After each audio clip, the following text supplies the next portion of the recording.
is the Banner Ravens podcast. Paul Mancano and Jonas Shaffer here with breaking news. We are live on YouTube, Facebook, and Twitter. You could be listening to us after the fact on any of your favorite podcast platforms. Please give us a like, by the way, on YouTube, a thumbs up, a subscribe, write us a good review if you have the moment. But Jonas, wow. Ravens got their guy. It is Derrick Henry, the man who once broke Ravens fans' hearts in the postseason, is coming to Baltimore, and a new king. To the Queen City. To the Queen City, as Adam Schefter said. I never knew it was the Queen City. I always thought it was Charm City, but nope. If Adam Schefter says it, it's true, right? Sure. Well, let's go with that. Yeah. This is at once like surprising, but also not surprising because of everything that's happened over the past year. With Derrick Henry being linked to Baltimore at the trade deadline, to the Ravens having an obvious need at running back, but to even Derrick Henry following Jimmy's Seafood on Instagram and social media. I guess I didn't know really what to make of that about an hour ago, but it seemed like that was those were the tea leaves. Those were the bits of lobster and shrimp that should have clued us in that this was imminent. I guess he's going to be eating good because he's not only getting 2 years, $16 million, but also free crab cakes for life.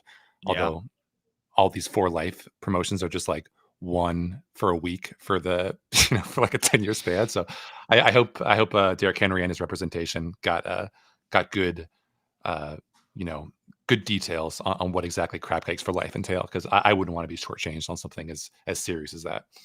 No, I mean, come on, crab cakes for life. That's, you got to cash that in when you get it. Have you ever been given a for life promotion, Jonas? No. I think I've been like in the mix for like pizza for life in college. Like there were those various competitions where if you like hit a basket or get selected to hit a basket, and no one ever does, because they always select the people who actually don't play basketball. But we shouldn't be talking about pizza for life. We should be talking about Derrick Henry. We should. Let's talk about Derrick Henry agreeing to terms, I should say. Can't sign with the Ravens until tomorrow, but he has agreed to terms with the Baltimore Ravens. It was initially reported by many national reporters, and then the Baltimore Banner's own Gianna Hahn confirmed it, and you can read her full story at thebaltimorebanner.com, or you can subscribe $1 for 6 months. But Jonas, this is the bell cow back of this free agency class. He's been the bell cow back of the NFL for the last close to 10 years. He is one of a kind in that he takes the ball from the backfield, doesn't catch a whole lot of passes, is a ground and pound, beat you up, massive back. And if you wanted a supersized Gus Edwards, you got it in Derrick Henry. Derrick Henry is unique in this way. And the fact that he is 30 years old is concerning. The fact that he has a ton of mileage and a ton of tread on those tires, he's led the league in carries for the last 5 years, is concerning. But everybody who has watched him play on a week in and week out basis says that he still is close to his elite form. Had 1,167 yards last year, 4.2 yards per carry, and was PFF's number 3 running back in all of football. He has been remarkably durable. Jonas, what do you make of the fact that the Ravens are now leaning back into this RB1, not running back by committee, but committing to one running back and saying Derrick Henry is going to be our guy from the start of the season onward? Let's get like the damp towel out of the way. Let's rain on people's parade before we actually get to the parade. The matter of wear and tear, the matter of usage and running backs in their 30s tending to fall off hard. There was a PFF study a couple years ago that looked at just kind of longitudinally how these running backs hold up once they hit certain thresholds. And the summary at the end of it was running backs usually fall off once they hit 1,500 carries and have played 5 to 7 years in the NFL.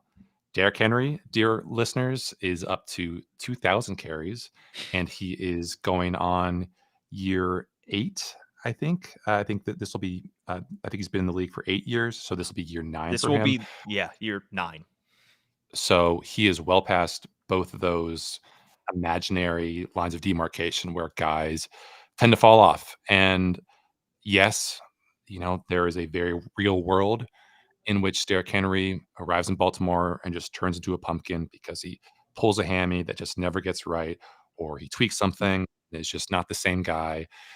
But he is, and we like using this phrase, Paul, built different. You see him work out, you see him run, you see the miles per hour that he's putting up with this tracking data. I mean, he was faster than Derrick Henry on his 2 fastest carries, or excuse me, he was faster than Keaton Mitchell was on his 2 fastest carries than Keaton Mitchell was, and he's doing that with, like, 40 pounds more on that frame. So, of all of the, 1 percenters that make up the NFL, he's in that 1%, that 0.1%. That suggests that maybe, just maybe, a commitment of this size for a running back like this at his age could be worth it. I don't know exactly, what you would kind of put the over under at for carries in a game, or total yards, or total carries, just because, there's so much that defenses can do to dissuade the Ravens and Lamar from handing the ball off to guys like that. And, we've seen with the rise of RPOs in the Ravens offense, Lamar having more freedom to kind of spread the ball around and get the ball into more advantageous spots. But I think it's pretty safe to say that Derrick Henry is the most talented, or at least most accomplished, well, the most talented, not by far, but by far the most accomplished running back that Lamar's ever shared a backfield with. And if he keeps that 2023 form and ports it into 2024, then this is the most talented group of skill players, at least, that Lamar has ever had. And it's going to be interesting to see just how lackluster a line they could potentially get away with and still have him be an overall effective runner. Yeah, I mean, the offensive line is still very much in flux for this team. They have reportedly lost John Simpson on a contract with another team, so he is out the door. So they could be potentially losing both of their starting guards if Kevin Zeitler is to come to terms with another team. And obviously, Morgan Moses and Ronnie Stanley are both, not very spring chickens. And maybe there's a restructure or cap casualty coming for one of those two guys. But when you talk about Derrick Henry, I think Ravens fans' minds immediately go to the 2019 playoff loss when Derrick Henry had a passing touchdown, had 30 carries for 195 yards in that divisional round game, that shocking upset that we have talked ad nauseum about on this podcast, Jonas. That was one of his phenomenal seasons. That capped off his first Pro Bowl season, 2019, his age 25 season, when he had 1,540 rushing yards in 15 games. He followed that up in 2020 with 2,027 rushing yards and 17 touchdowns on the ground that season. And of course, let's not forget that the Ravens stymied Derrick Henry at the end of that season in a January playoff win. The Ravens stopped him for just 40 rushing yards on the ground. As the Ravens moved on, he had 18 carries for 40 yards in that game. And in fact, the last two playoff games for Derrick Henry have not been very good. If you count that game and his last playoff game, that's 38 carries total for 102 yards, 2.7 yards per carry. Look, that Ravens defense was excellent in 2020. But do you have any concern about the fact that Derrick Henry has not been great the last two playoff games? No, because just bad quarterback play. Yeah, but like if I was concerned about bad quarterback or bad play in the playoffs, then we would be talking about what the Ravens should do to move on from Lamar Jackson. That's fair. We're not. This just kind of goes to the wider discussion of what makes a running back effective, and the prevailing sentiment from like the people who look at tracking data and box counts and just stuff that is now becoming more mainstream. What matters is the quality of your blocking, the quality of your blockers. The Ravens in 2019 did not have an overly talented running back room. Obviously, Lamar was a shining star that season, but you had Marshall Yanda, Orlando Brown, Ronnie Stanley, Matt Skura, Bradley Bozeman, all good to great run blockers. And then what also matters is, how many defenders are actually in the box. And that has been the issue for Derrick Henry is, he had some relief when AJ Brown was out there in Tennessee, helping him out, being his wingman, being the Batman to his Robin or the Robin to his Batman.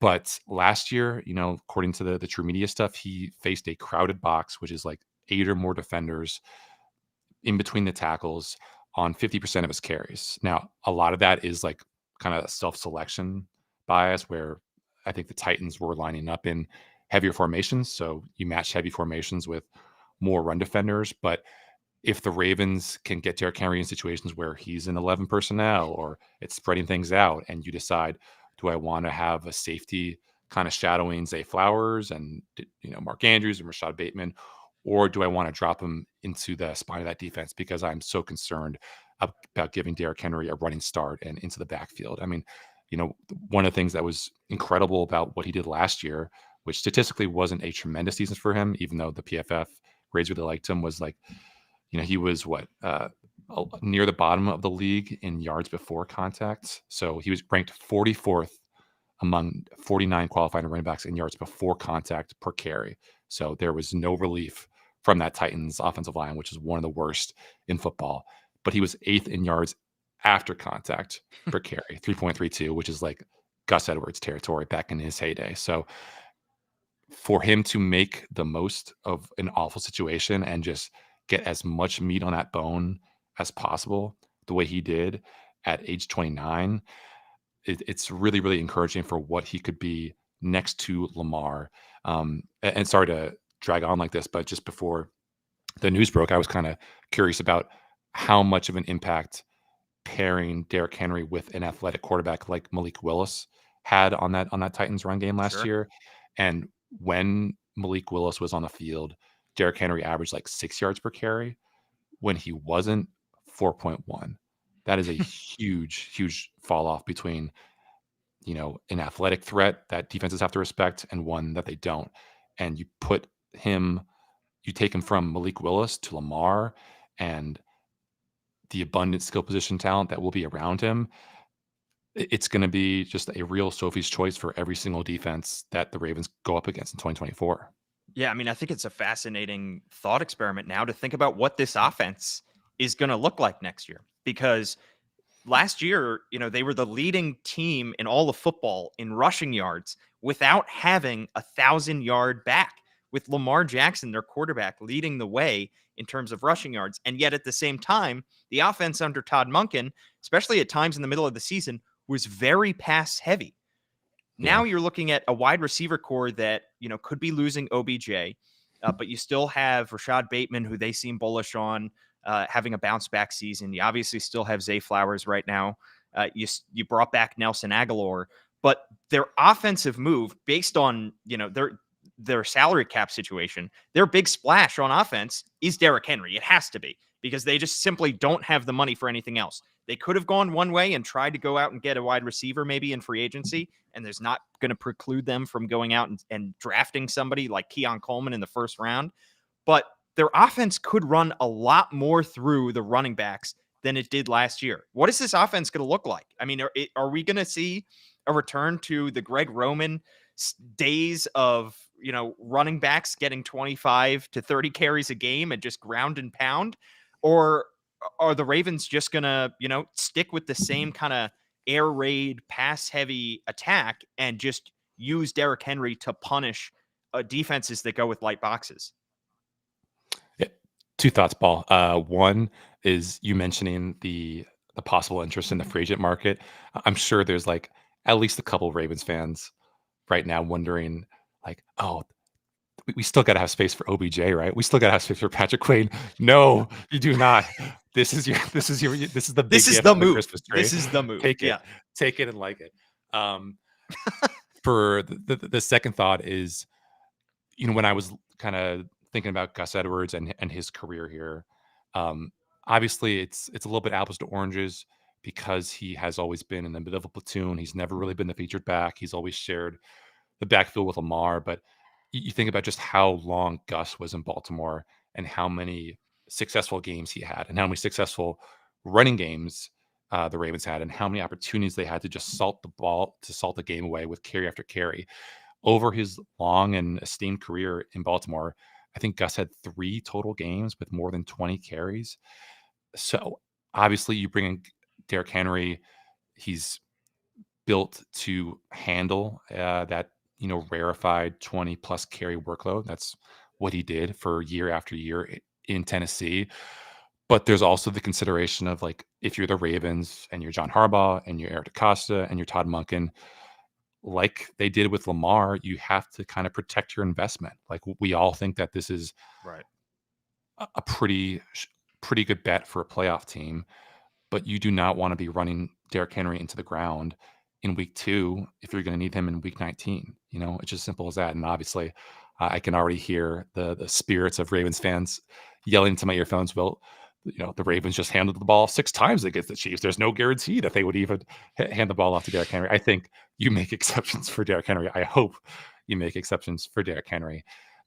So, just like there's no more frustrating question to me that offensive coordinators get asked about, like, how are running backs, how are running back carries going to get split up, because they don't know, that some guys like, rock with the hot hand. Some guys just shouldn't get the ball, because if a defense is showing a run blitz on every single play, then you should be probably calling pass plays. But I would imagine, probably not to go out on too much of a limb here, but with Justice Hill being more of a complimentary back, special teams guy, Keaton Mitchell being, uncertain status wise for week 1, Right. it's probably a lot to say that, like, Derrick Henry's going to have the highest share of carries of any back and slash maybe player in, like, the Lamar era, right? Yeah, I would think. And the other thing to consider here is, is if the Ravens are in a playoff game and they finish that playoff game with 11 carries like they did in that AFC Championship game against the Chiefs, then that is cause for major concern, because they now have Derrick Henry. There's no excuse not to run the ball, in any of those situations now. He is going to be getting the ball, like you said, a lot more than Gus Edwards did last year, and a lot more than even J.K. Dobbins did at his height. This is just who Derrick Henry is. He's built to take a ton of carries. 280 carries last year, 349 2 years ago, 378 in 2020, 303 in 2019. He is going to take the ball a lot. The one thing he will not do, Jonas, is catch a whole lot of passes. He's only had over 300 receiving yards one time in one season in his career. That's a large, it's largely due to the fact that he's just running the ball all the time. You can't be doing both. But we saw last year this Ravens offense struggled. The only one area it consistently struggled in offensively all season was the passing game to the running backs, was running back screens, was running backs catching passes. Do you think that was more a product of the scheme that Todd Monken was running, or the talent? Because now, they're not going to be passing the ball to their running backs much at all, unless it's Keaton Mitchell, unless it's a healthy Keaton Mitchell or Justice Hill catching the ball out of the backfield. So should the Ravens maybe have targeted? I know Derrick Henry is the best guy available, in free agency. And when you get a talent like that, obviously the Ravens were willing to pay for it. But I thought it was interesting. Should the Ravens have targeted somebody who is more of a pass catcher as a running back, or are they right to double down on this no running backs catching passes model that they went with in 2023?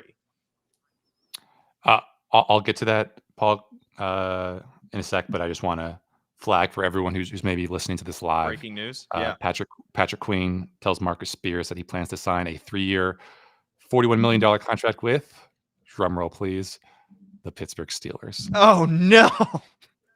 Mike Tomlin, the same guy who apocryphally, realistically, maybe told Patrick Queen that he was not a Raven in a game at Heinz Field once, will now be his coach. Wow. But anyway, back to the Derrick Henry. He's not going to be playing 100% of the snaps. They're going to carve out space for Keaton when he's healthy. I do kind of wonder if we'll see Derrick Henry become the pseudo lead blocker for Keaton Mitchell, the way that Gus Edwards was used as a lead blocker at times on some of those pony personnel, two back personnel groupings. But like, Derrick Henry does not have a great reputation as a pass blocker. Justice Hill, despite his issues against the Chiefs in that playoff loss, is a pretty solid pass blocker. He's also, advanced as a receiver. So, it's not out of the question that he would be the Ravens' preferred option on 3rd and long. And, you keep Derrick Henry in there on 2nd and mediums, on 3rd and shorts, obviously. He has evolved somewhat as a receiver option in the screen game. I think, you look at those reception totals the last 2 years, 33 in 2022, 28 last season. I think a testament to just that willingness to get him out there in space and let him try to run people over. We saw Keaton Mitchell be used effectively as a screen game weapon last season. Todd Monken was really, really effective and creative with how he used screens at Georgia. Didn't see a whole lot of that last year. At least the effectiveness. I think the usage was up, but the effectiveness was down. So you're bringing him to run people over. It's just as simple as that. And Yeah. what may come of the receiving aspect of it is just an added bonus. All right, let's pivot and let's talk about Patrick Queen, because we got to get to this. Going to a division rival. The contract, according to Adam Schefter, is that it's a 3-year, $41 million contract with the Pittsburgh Steelers. I'll be honest, I thought Patrick Queen was going to get 4 years at least, given his age. But Jonas, what do you make of the fact that now first we saw Geno Stone go to a division rival in the Cincinnati Bengals. Now the Ravens are losing their Pro Bowl former 1st-round pick linebacker, Patrick Queen, and they're going to be seeing him twice a year as he is now the starting linebacker for the Russell Wilson-led Pittsburgh Steelers. I'm seeing reports that Adam Schefter is also now calling Pittsburgh the Queen City. Weird. Yeah, I mean, it's we thought that we had it good narrative-wise with Geno Stone going to Cincinnati and getting those twice-a-year battles. That's nothing with Lamar compared to Jackson. this. Nothing. Nothing compared to this. Obviously, you hope that both those guys are healthy enough, Patrick Queen and Derrick Henry, to actually be facing off. But yeah, I don't think there's any animosity between the Ravens and Patrick Queen. I keep on wanting to call him Derrick Queen, but got to get your mind off Maryland basketball, Jonas. I think he understood that the writing was on the wall when the Ravens drafted Trenton Simpson, when they gave Roquan the 5 years, $100 million contract. So listen, the Steelers needed the linebacker. They needed some help up that spine. We don't know how good he will be separate from his Broquan. I think he will be good. I think we saw him start to turn that corner as a player, before Broquan came here. But we also haven't seen him thrive in a defense that's not led by Mike McDonald, who was a linebacker friendly guy and who was a hell of a communicator. Uh, you wonder, will that connection be made with Mike Tomlin right away? Will Patrick Queen be able to not just live up to the hype of being a $17 million a year guy, but can he be someone that Mike Tomlin trusts to wear the green dot and be the on-field communicator? I have no doubt that if Patrick Queen lives up to the hype and he shows what he did in Baltimore, then Steelers fans will love him because he can blitz, he can cover, he will throw himself into pulling blockers to try to gum up the works as a run defender. But anytime you pay a lot of money for an inside linebacker, you'd better be sure that that guy is going to be a 3-down linebacker and be a plus player in every aspect of the defense. I think Patrick Queen can be, but if he doesn't, Ravens fans will let him know about it. Yeah, I mean, this is going to be fascinating. The storylines between the Ravens getting one of their, not a division rival, but one of their old rivals in Derrick Henry, and then Patrick Queen signs with a division rival in the Pittsburgh Steelers. This is one of the more wild free agency periods that hasn't even officially begun. This is still just the legal tampering period. None of these moves can be official until tomorrow. Let's hope everybody passes their physical. Jonas, let's touch on a couple other deals because you got to get to writing. I got to get to social posting. Let's talk about the fact, obviously, one deal negates the other. The Ravens letting Gus Edwards go was immediately made up for by the fact that they're getting Derrick Henry, but Gus Edwards goes to the other Jay Harbaugh in with the LA Chargers. He gets a 2-year, $6.5 million deal with $3.35 million guaranteed. Reunites with Greg Roman over there. That was pretty expected that he was going to leave and also that he was going to get about that amount of money. We touched on it, but safety Geno Stone agreed to a deal with the Bengals. Probably has an opportunity to start there if they're maybe moving Dax Hill to corner or if they're just going to move him to the bench. Ronald Darby, a productive veteran cornerback, signed with the Ravens last year for just 1 year. I believe it was $1.2 million. And then he cashes in. Mike McDonald just, deserves a cut of that for making him look amazing. All these guys that he looked amazing. Yeah. In this defense, 2 years, $8.5 million deal that Darby got from the Jaguars. Devin Duvernay, he also goes to the Jaguars. So maybe the Ravens now need all respect to Tylan Wallace, but maybe they need a punt returner, kick returner, and one linebacker in, one linebacker out. Malik Harrison stays, Delshon Phillips goes. Jonas, which of these moves do you want to talk about for like 2 minutes? Boy. I guess we could talk about Malik Harrison just in the context of I think why it's a good move. Especially with Delshon Phillips, you need someone who can be the alpha on that special teams unit. You need someone with all these potential outside linebackers leaving. We don't know what's going to happen with Clowney. We don't know what's going to happen with Van Noy. You need someone who can set the edge. You need someone who can play inside linebacker. Malik Harrison drafted as a inside linebacker in the 3rd round a few years back, but last year played mainly on the edge. The thing that was most interesting to me when I was digging around with the stats after he re-signed or reportedly re-signed last night was just how much better the Ravens' run defense was when he was on the field than when he wasn't. And I think that's important when you consider just the teams that are at the top of the NFL with good rushing offenses. The Lions, the 49ers. You need someone who is not, who might not be a total breadwinner as a pass rusher or a coverage guy at that outside linebacker spot, but you need someone who's just going to be able to, knock his shoulder into whoever's up against him and set a hard edge. And I think Malik Harrison does a great job with that. He's been durable. He's been, a good locker room guy, just a real pleasure to talk to whenever I get the chance. So it makes sense. I'm sure the Ravens would have loved to have Ronald Darby back. I'm sure they would have loved to have Delshon Phillips back, maybe even Devin Duvernay, but I just don't understand why Jacksonville is paying so much money for a guy who had just a handful of catches last year. It's just still somewhat inexplicable to me, considering everything we saw last year, not just during the season, but also training camp, where he didn't really look like his old self. Yeah, he didn't. Do you think the Ravens pushed Zay Flowers to that spot now as a punt returner, kick returner, or do you think they'll figure it out later? Is Zay too valuable to fill that spot? Yeah, I mean, we've seen Justice Hill have some success as a kick returner. I don't think he's returned a whole lot of punts in his career.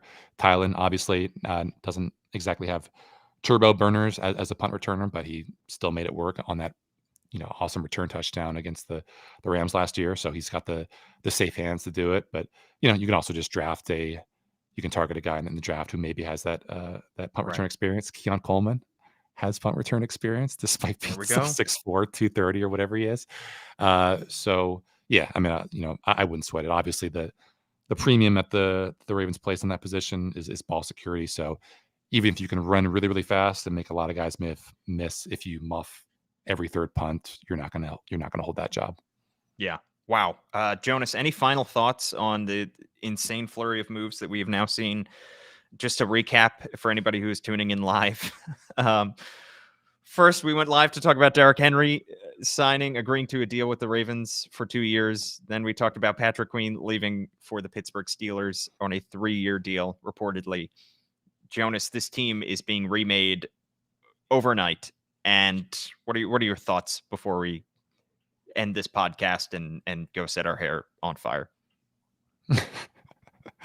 I don't know. A couple quick things. Should we do the next take thing at the end of this podcast and say the Ravens are now Super Bowl favorites? Should we?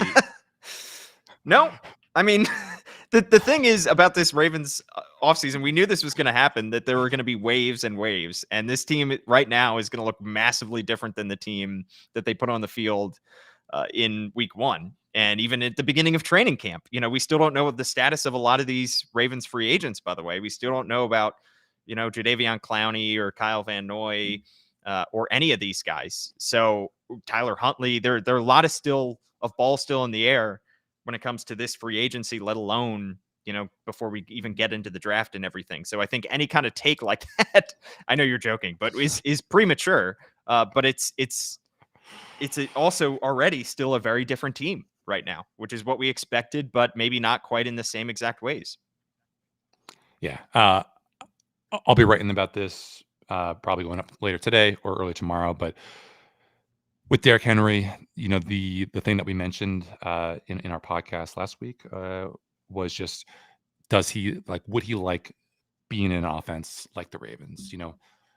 In Tennessee, primarily it has been under center handoffs. It's been give Derrick Henry a path to hit, and he will try to hit that. But the past couple years, we've seen more shotgun looks. We've seen him be successful in shotguns. There was the comment from Taylor Lewan that I believe I referenced a couple pods ago about how he doesn't like RPOs. He doesn't like, inside zone. But there were a bunch of plays last year where the Titans ran RPOs and Derrick Henry was good, not great in them. And then in 2022, read options, the same kind of concept where if you're a back, you don't know for sure that you're actually going to get the ball before each snap. He was fantastic. He broke off a couple big runs. I think like 11 carries, 155 yards, 2 touchdowns. And even last year against the Ravens in London, I don't think we'll see a whole lot of plays where Lamar is set off as a wide receiver, but he ran by that entire Ravens defense. Basically, I think what took it down to the goal line for that long run against the Ravens in London, like 79 yards or something. And that was, again, a bit of misdirection. So with Lamar, with Keaton, with Zay, with how often the Ravens like to put people in motion just to destabilize defenses before the snap, I think the last thing that you want if you're, an outside linebacker, an inside linebacker, a box safety is just having to be put on your heels by this left to right motion, only to worry for the sake, worry for the end of your line as a as a person in this world that Derrick Henry full speed is coming at you, 6'2", 237. It's a scary, scary thought to consider. Obviously, the Ravens still have to give him a good offensive line to make it possible. They still have to protect Lamar so that passing game on the occasions where the Ravens don't get 5 yards of carry, have that all be viable. But in paper, in theory, on paper, as a fantasy football project, it is very, very exciting. It's also just going to be weird to hear how is Derrick, when you say the Ravens plan for Derrick Henry, it just, I so often in my mind are thinking of how are they going to stop Derrick Henry? Nope. They're planning for him to be running their offense. We should give a free agency bracket update, Jonas, because we did do the free agency bracket on one of our last podcasts. And Derrick Henry, who made it to our Elite Eight, is highlighted because he has been signed. We have lost our champion in Andrew Van Ginkel, unfortunately. And we also lost another Final Four contestant in Tony Pollard, but an Elite Eight player, Derrick Henry. You were right to put him over Dante Foreman. I was wrong, Jonas. I hold the L on that, and I'm glad that you won that coin flip and convinced me otherwise because it makes us look a little bit better. Derrick Van Henry, you have been anointed. Yes, he's got a Van in his name. If we've learned one thing, thank you so much for tuning in. We are going to have complete coverage of all of this breaking news, from Derrick Henry to Patrick Queen to Ronald Darby to Gus Edwards. Yes. Do you know what Derrick Henry's middle name is? I haven't the foggiest. Lamar. Is it really? Wow. Please, I really want to, censor out you whispering just into the microphone. That was a little too Just invasive. loop that for an ASMR podcast. Anytime Lamar does something during the regular season that is amazing, I'm going to clip that and just tweet it from @AllBannerSports. I'm also @Paul Mancano, and Jonas is @Jonas_Shaffer. Please subscribe to the Baltimore Banner, $1 for 6 months to keep apprised of all of this great knowledge and information coming your way. For Jonas Shaffer, on Paul Mancano, we'll have another episode for you very soon. I'm sure we're going to get some more breaking news within the next 24 to 48 hours. So we'll try to go live with everything that we hear and